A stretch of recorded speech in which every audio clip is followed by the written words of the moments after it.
Hey guys, in this video we are going to look of how you can benefit from questions which are asked on Reddit and promote your product in a low-key way.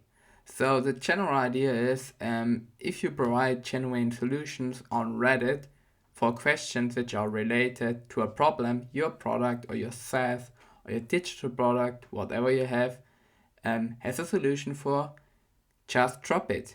So first of all, it's quite important that you do not make it in a too promotional way. So for example, let's assume your SaaS is a SaaS, a digital product, helps SaaS founders with marketing.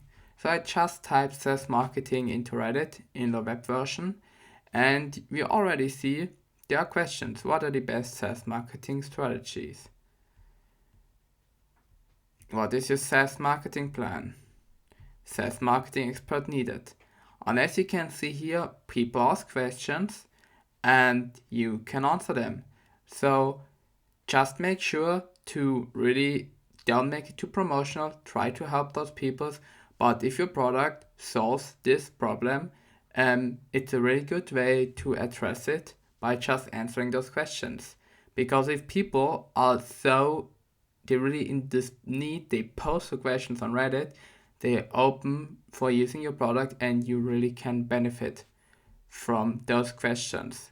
So yeah, feel free to look on Reddit to whatever your product's problem is, or the solution your product offers to the problem. Search for this problem, search for questions related to this problem, and offer your product as a solution. Thank you so much.